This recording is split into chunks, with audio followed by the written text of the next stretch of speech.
Bonjour à tous et bienvenue dans le 13h de RTI 1. Le tout dernier Conseil des ministres de l'année 2021 s'est tenu hier en présence du président Alassane Ouattara. Le gouvernement a adopté une mesure qui fixe l'ouverture à la concurrence du secteur postal universel en Côte d'Ivoire au premier trimestre de 2025. Retour sur le point de presse du porte-parole du gouvernement au début de ce journal. Dans ce journal également, on ira célébrer Noël avec la première dame de Côte d'Ivoire et 2000 enfants. C'était à l'occasion de l'arbre de Noël organisé hier par la Fondation Children of Africa. Un moment de véritable bonheur pour ces enfants qui n'ont pas du tout boudé leur plaisir. Herman Guivet nous en parlera. L'Agence américaine des médicaments a autorisé hier mercredi en urgence la pilule contre la Covid-19 du laboratoire Pfizer, un traitement appelé Paxlovid. Le président américain Joe Biden s'est empressé de saluer dans un communiqué cette bonne nouvelle qui permet de garnir l'armoire à pharmacie des États-Unis. En part tout de suite, où s'est tenu hier un conseil des ministres en présence du chef de l'État, le président Alassane Ouattara. Au cours de la réunion, l'on note une prise de décret sur la protection des femmes enceintes au travail. Le gouvernement a aussi adopté une mesure qui fixe l'ouverture à la concurrence du secteur postal universel en Côte d'Ivoire au premier trimestre de l'année 2025. Reportage Jérôme Kofi Abola.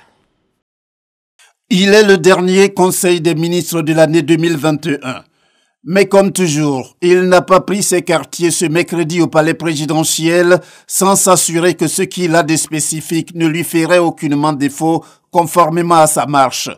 Ce qui nécessite qu'à cette session, l'on parte des mesures générales aux mesures individuelles en passant par les communications sans oublier les divers.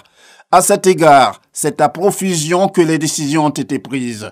Comme à chaque fois, l'objectif visé par le chef de l'État, le président Alassane Ouattara et les membres du gouvernement est de permettre aux populations de réussir à se tirer d'affaire face au train-train quotidien auquel elles sont confrontées.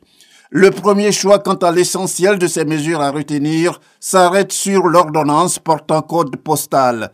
Elle fait cas de l'ouverture du secteur de la poste à la concurrence. Le Conseil a adopté une ordonnance portant modification de l'article 103 de la loi du 10 octobre 2013 portant Code des postes ainsi que son projet de loi de ratification. Cette ordonnance fixe la date de l'ouverture à la concurrence du service postal universel à 7 ans après l'attribution de la première licence d'exploitation du service postal universel. Ainsi, l'ouverture de la concurrence du service postal universel sera effective à compter du 8 mars 2025. Ce monopole résiduel de 3 ans, tel qu'accordé à la Poste de Côte d'Ivoire, devrait permettre à cette société d'État de financer en partie le service postal universel et rétablir son équilibre financier. Une autre ordonnance, elle a été cette fois prise par le Conseil au titre du ministère de l'Emploi et de la Protection sociale relativement au Code du travail. Au titre du ministère de l'Emploi et de la Protection sociale, en liaison avec les ministères concernés, le Conseil a adopté une ordonnance modifiant et complétant les dispositions de la loi du 20 juillet 2015 portant Code du travail ainsi que son projet de loi de ratification. La pandémie de Covid-19 qui sévit actuellement a entraîné des bouleversements socio-économiques importants, notamment dans le monde du travail, avec l'introduction de modalités de poursuite de l'activité professionnelle en cas de circonstances exceptionnelles ou de force majeure, à savoir le télétravail et le chômage partiel. La présente ordonnance intègre non seulement ces mécanismes dans le dispositif national sur le travail, mais renforce par la même occasion l'égalité entre hommes et femmes en milieu de travail. Toujours au titre du ministère de l'Emploi et de la Protection sociale, le Conseil a pris une autre décision. Il s'agit précisément d'un décret sur la protection des femmes enceintes au travail. Ce décret vise à assurer davantage à la femme les conditions d'un travail décent, convenablement rémunéré et effectué dans un environnement de liberté, d'équité, de sécurité et de dignité humaine. Il interdit notamment d'affecter les femmes enceintes à des travaux excédant leur capacité physique, en présentant des causes de danger et impose des moments effectifs de repos. Le Conseil des ministres s'est également préoccupé de la déclaration des naissances. Une mesure à cet effet a été prise au titre du ministère de la Justice et des Droits de l'Homme. Le Conseil a adopté un décret portant prorogation du délai d'application des dispositions de la loi du 19 novembre 2018 instituant une procédure spéciale de déclaration des naissances, de rétablissement d'identité et de transcription d'actes de naissance. Cette loi vise à résoudre de façon urgente et accélérer les difficultés rencontrées par nombre de personnes nées en Côte d'Ivoire dont la naissance n'a pas été déclarée à l'état civil et qui se trouvent dépourvues d'actes de naissance. Elle vise également à régler les cas de personnes qui utilisent des actes de naissance faux ou qui ne peuvent plus justifier de leur état civil, faute de pouvoir se procurer une copie de leur acte de naissance. Pour donner une chance aux personnes résiduelles concernées d'être prises en compte dans le processus d'identification en cours par l'établissement du registre national des personnes physiques, ce décret proroge de 3 ans le délai d'application de la loi qui arrive à terme le 2 janvier 2022, suite à une première prorogation de 2 ans en 2019. Le prochain Conseil des ministres va se tenir l'année prochaine. Pour plus de précision, il est prévu à la date du 5 janvier 2022. C'est un compte-rendu signé Jérôme Kofi Abola. Pendant ce temps, la première dame de Côte d'Ivoire s'occupait à rendre heureux des milliers d'enfants. C'était Noël avant l'heure pour 2000 d'entre eux. C'est un gigantesque arbre de Noël qu'a organisé sa fondation Children of Africa. Dominique Ouattara a offert de nombreux cadeaux à tous ces enfants venus de toutes les communes du district d'Abidjan. Le compte-rendu d'Herman Guivet. Des enfants qui chantent et qui dansent en compagnie des mascottes, des clowns et de leurs artistes préférés. Nous sommes dans les jardins du palais présidentiel, transformés en parc de jeux gigantesques. Au Noël de rêve, offert à plus de 2000 enfants venus des 4 coins du district d'Abidjan et de l'intérieur du pays. Au pied d'un sapin de Noël géant, des cadeaux de Noël attendent avec impatience d'être emportés. Des enfants heureux qui remercient Dominique Ouattara, la première dame, pour ces moments de joie. Maman Dominique, chaque jour, vous prouvez que vous aimez les enfants à travers tout ce que vous faites pour eux. Nous voulons vous dire merci pour la lutte contre le travail des enfants, pour notre santé et celle de nos mamans. Les enfants de la Côte d'Ivoire vous aiment très fort. Nous disons merci à Papa Alassane Ouattara pour tout ce qu'il fait également pour le bonheur des enfants de la Côte d'Ivoire. Bonne et heureuse année 2022, Maman Dominique. Bonne et heureuse année 2022, Papa Alassane Ouattara. Ils étaient 3000 l'an dernier. Leur effectif a été revu à 2000. Du fait de la pandémie de Covid-19, la fondation Children of Africa de la première dame a voulu cette année encore leur offrir un Noël magique. Noël est un moment de joie pour les enfants. C'est pourquoi la Fondation Children of Africa a toujours mis un point d'honneur à aplanir les inégalités sociales en permettant à un maximum d'enfants de passer la fête de Noël dans la joie. Le palais présidentiel se transforme en un parc de jeux géants aux couleurs de Noël et accueille des enfants venus de tous les horizons.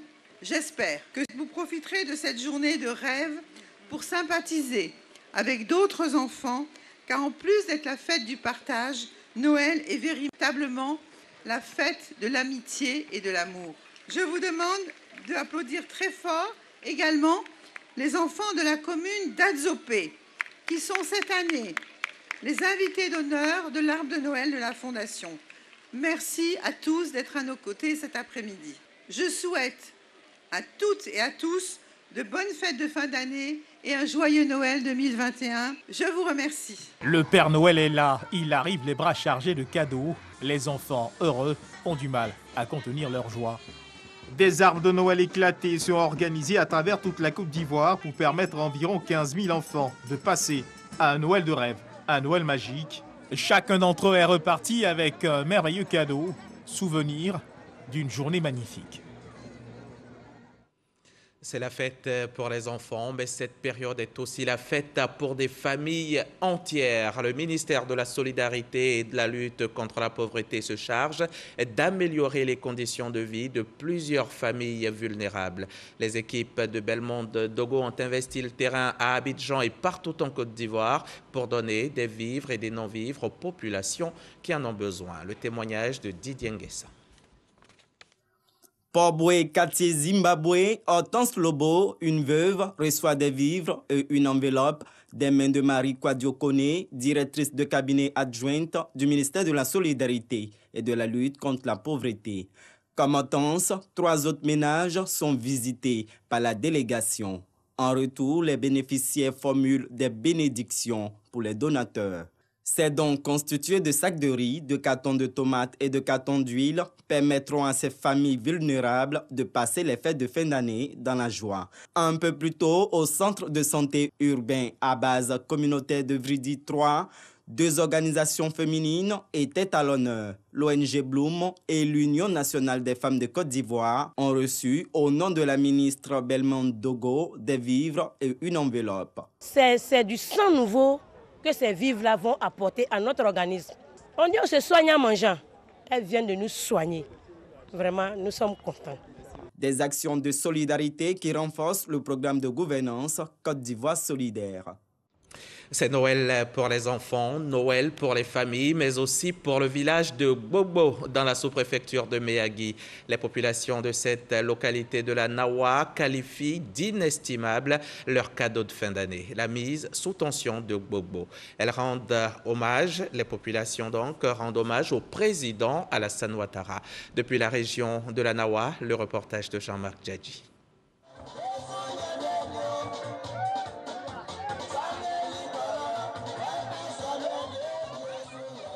C'est déjà Noël dans le village de Gbogbo, à 3 km de la ville de Méagui.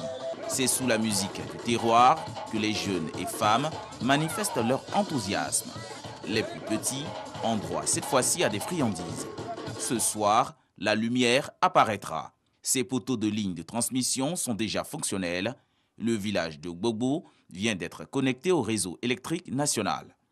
Les villageois remercient les autorités de la région de la Nawa et le gouvernement. D'habitude, on va en fête en ville, compte tenu du manque d'électricité.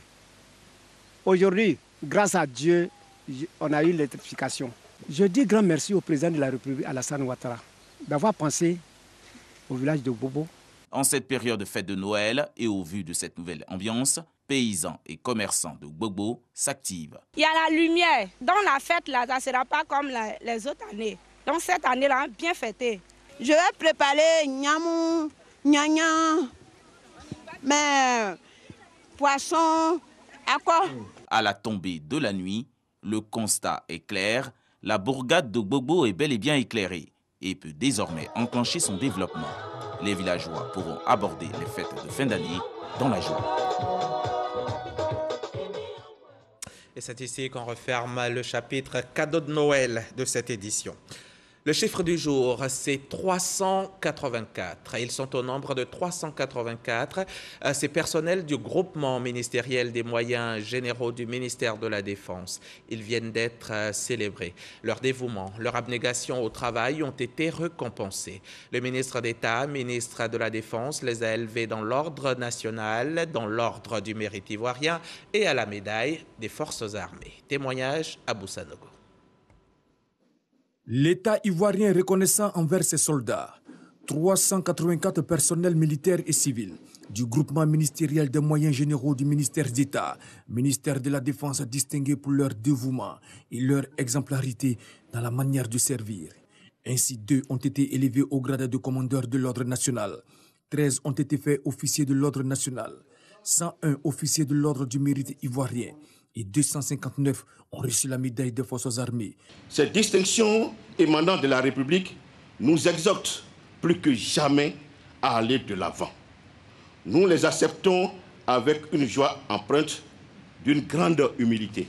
Le ministre d'État, ministre de la Défense Téné Birema Ouattara, a exprimé sa gratitude au président de la République, puis adressé le bilan de l'année 2021. Cette année encore, Notre pays a payé un lourd tribut dans la lutte contre le terrorisme, l'attaque du contingent des casques bleus ivoiriens au Mali, l'attaque de l'opposition dans le nord et l'accident d'un de nos aéronefs de reconnaissance. Devant toutes ces épreuves, les forces armées de Côte d'Ivoire sont restées dignes, résilientes et engagées pour la cause, la patrie. Les perspectives pour les années à venir sont entre autres la dotation en équipement roulant, en habillement, en matériel de campagne et en infrastructure. Deuxièmement, le renforcement de nos capacités opérationnelles, notamment aux différentes frontières et plus particulièrement dans la zone opérationnelle nord face à la menace terroriste de plus en plus inquiétante. Troisièmement, l'engagement de nos forces armées dans les initiatives concertées et coordonnées avec d'autres forces étrangères. Un défilé des troupes à pied a mis fin à la cérémonie de décoration des personnels militaires et civils du groupement ministériel de moyens généraux du ministère d'État, ministère de la Défense. 10 véhicules et 140 motos, c'est le don fait cette semaine par Belmonde Dogo aux structures de mise en œuvre de l'initiative Suède, l'autonomisation des femmes et dividendes démographiques au Sahel. Le projet vise entre autres l'autonomisation et l'amélioration des conditions des femmes. Ce don du ministère de la Solidarité et de la lutte contre la pauvreté est estimé à plus de 471 millions de francs CFA et il marque la phase 2 du projet Suède en Côte d'Ivoire. Reportage Michel Mambo, commentaire Jean-Marc Djadji. 10 véhicules de type 4x4 et 140 motos d'une valeur totale de plus de 400 millions de francs CFA. Les structures d'exécution du projet Suède sont désormais équipées pour investir les villes et villages de la Côte d'Ivoire en passant par les hameaux les plus reculés.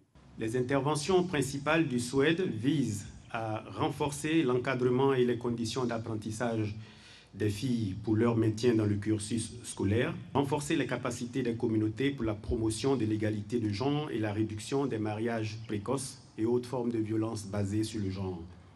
Cette cérémonie marque donc le top départ de la deuxième phase du projet Suède qui va se dérouler de 2021 à 2024 avec le soutien financier de la Banque mondiale. Ce financement additionnel pour la Côte d'Ivoire d'un montant de 35 946 443 600 francs pour la période 2021-2024 doit permettre au projet Suède de toucher 800 000 filles vulnérables dans les zones d'intervention sélectionnées, dont au moins 600 000 de manière directe. C'est pourquoi il m'est agréable de passer très rapidement à l'opérationnalisation d'une partie des activités du Suède à travers la remise de ces véhicules qui vont vous permettre de démarrer la mise en œuvre des activités prévues dans les conventions qui nous lient et qui seront rigoureusement évaluées de manière périodique. Le projet Suède est un projet régional qui couvre 9 pays, le Bénin, le Cameroun, la Guinée, le Mali, le Niger, le Tchad, la Mauritanie, le Burkina Faso et la Côte d'Ivoire. Et maintenant, prenons les armes qu'il faut et allons-y au combat contre le coronavirus.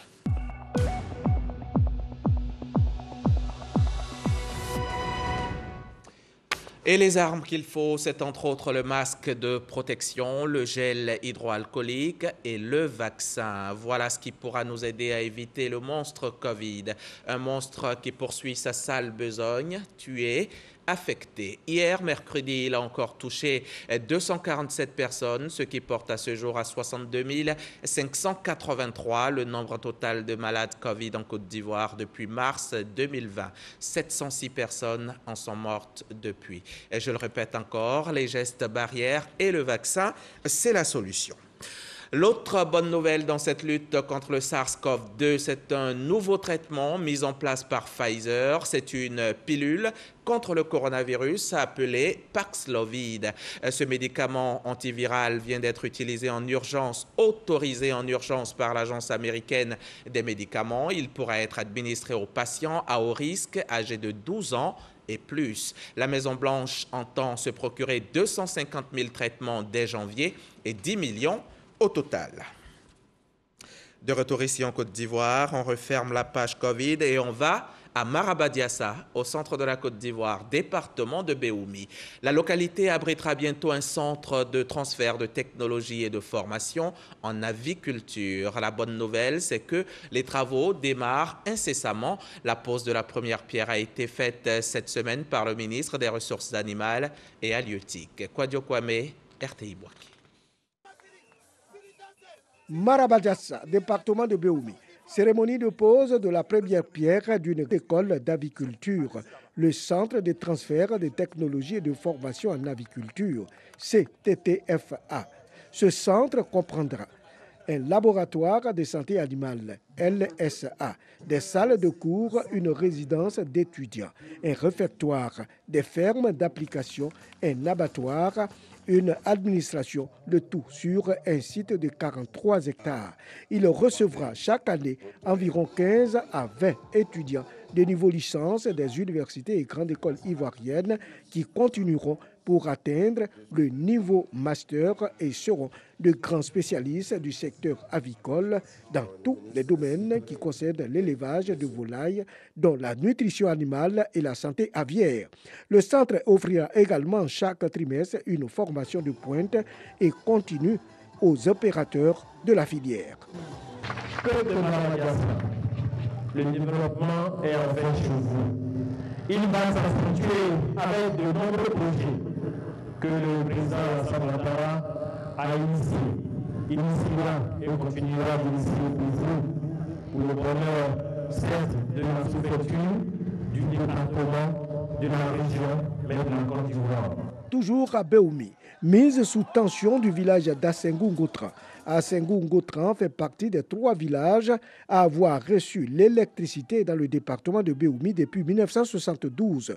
Le village s'est agrandi et a besoin d'une extension de son réseau électrique pour permettre aux riverains des nouveaux quartiers de bénéficier de la lumière. Les autorités administratives et politiques de Béoumi ont salué et traduit leur reconnaissance au chef de l'État. Et plus proche d'Abidjan, dans la région des Grands Ponts, on valorise les potentialités des écosystèmes fluviaux lagunaires. Pour y arriver, le Conseil régional intensifie les actions. L'objectif, c'est le développement de l'économie bleue dans la région. Une réunion vient de se tenir à ce propos et un de nos reporters y a assisté, c'est Jean-Marc Djadji. Comment doter la région des Grands Ponts d'un outil de gestion efficace de ses ressources lagunaires, fluviales et maritimes? Le Conseil régional et les acteurs du secteur réfléchissent à la réalisation d'un plan stratégique régional sur l'économie bleue et le climat.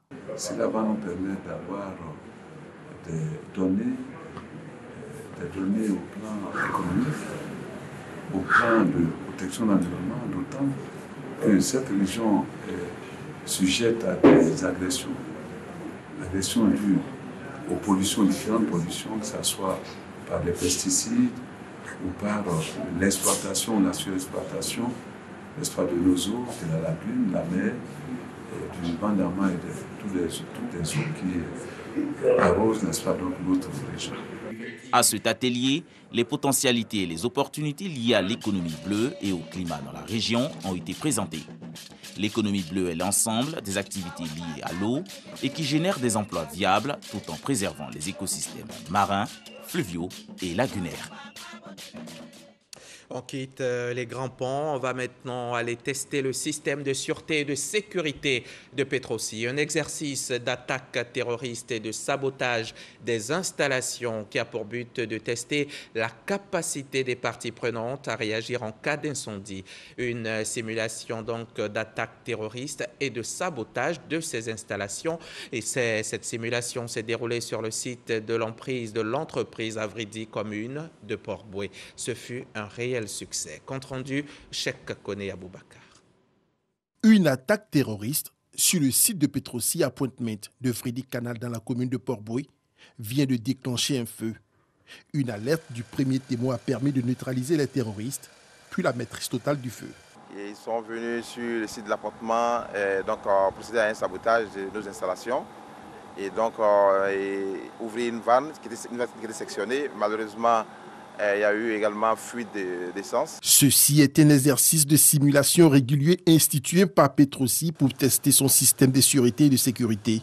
À l'issue de cet exercice, le préfet d'Abidjan s'est dit satisfait. Très satisfait. Nous sommes venus représenter M. le préfet. Nous pensons que l'exercice auquel nous avons assisté est très réconfortant et très rassurant. Ce genre d'exercice répond à l'exigence et aux normes du code ISPS de sûreté et de sécurité maritime. Les délégués régionaux MUJEFSI 2021-2025 sont connus. Le comité électoral national de la Mutuelle générale des fonctionnaires et agents de l'État de Côte d'Ivoire vient de publier les résultats de l'élection. Ils sont 242 délégués élus dans 33 sections électorales. 4 candidats ont déposé des requêtes. Les précisions de Jean-Marc Djadji. Victoire de la liste Solidarité Santé avec 141 représentants sur 242 délégués régionaux élus au total. Taux de participation, 18,13%. C'est le bilan des élections des délégués de la Mutuelle générale, des fonctionnaires et agents de l'État de Côte d'Ivoire, MUJEFSI. Ces élections se sont déroulées sur toute l'étendue du territoire national le samedi 11 décembre dernier. Le comité électoral national de la MUJEFSI a publié les résultats définitifs. Le recensement général des votes donne les résultats suivants. Inscrits 286 575. Votants 51 970. Bulletins nuls 369. Bulletins blancs 142. Suffrages exprimés 51 743. 4 requêtes, dans un délai de 5 jours, ont été retenues selon l'article 45 du guide électoral. Celles de Mathieu Dibi, Guy Yahi, Marcel Sia et de Zadi Nyanya. Après analyse, le comité électoral enregistre une seule réclamation acceptée. Considérant qu'un examen de l'original du procès verbal de dépouillement des feuilles de pointage et de résultats du bureau de vote numéro 1 du département de Séguélon, section électorale du Kabadougou, confirme les termes de la requête de M. Dibi Kouakou Mathieu, selon lesquels une erreur de saisie sur le fichier Excel lors de la consolidation a attribué les 110 voix de la liste groupe Solidarité Égalité à la liste Tous engagés pour la santé, qui en réalité n'a obtenu que 8 voix. Dans les 7 jours qui suivent, il sera publié la liste des 300 délégués qui prendront part à l'Assemblée générale élective du président du conseil d'administration, des assises qui devront se tenir au plus tard le 25 janvier 2022. On va souffler un peu, on va se faire un peu d'espace. Place à la danse Goli, cette danse du patrimoine baoulé qui vient d'être admise au palmarès de la SCAD, l'Académie des sciences, des arts, des cultures d'Afrique et des diasporas africaines. C'était lors de la cérémonie officielle de rentrée solennelle 2021-2022. Une occasion pour les membres de la SCAD de promouvoir cette danse, fierté de la culture ivoirienne. On reste avec Jean-Marc Djadji. Le Goli, ce masque taillé dans du bois dur aux cornes d'antilope et au visage de crocodile. Spectacle de la dernière journée de la rentrée solennelle 2021-2022 de l'Académie des sciences, des arts, des cultures d'Afrique et des diasporas africaines. Célébré, ce patrimoine culturel ivoirien riche en symboles reçoit la reconnaissance des savants. Le Goli est dansé au centre chez le peuple baoulé et au centre-ouest chez les Ouans. Il est désormais admis au palmarès de l'ASCAD 2021. Le Goli, c'est une école de la vie. Le Goli commence d'abord par la sociabilité de tout le monde, les enfants, les femmes et les hommes. Parce que quand le Goli sort, c'est tout le village qui est concerné. Je remercie les initiateurs de cette institution qu'est l'ASCAD. Je les encourage. Je les félicite au nom du peuple Faire rayonner les arts vivants ivoiriens est l'une des missions que s'est assignée l'ASCAD en partenariat avec le ministère de l'Enseignement supérieur et de la Recherche scientifique. Cette institution d'excellence aspire à la continuité et se dit donc prêt à innover pour l'éducation des populations. Cette fois, le thème porte sur les pratiques culturelles et le développement. Le thème a suscité un grand engouement. Cette année, nous avons apporté une innovation en relation une institution éducative et culturelle traditionnelle de renom, le Goli. Une leçon inaugurale sur l'éducation et l'avenir de la nation est prononcée par le professeur Sidibé Vali. L'occasion a été donnée de valoriser le Goli comme outil de développement du pays. Et c'est ici qu'on s'arrête pour aujourd'hui. À demain, 13h, toujours sur la chaîne qui rassemble.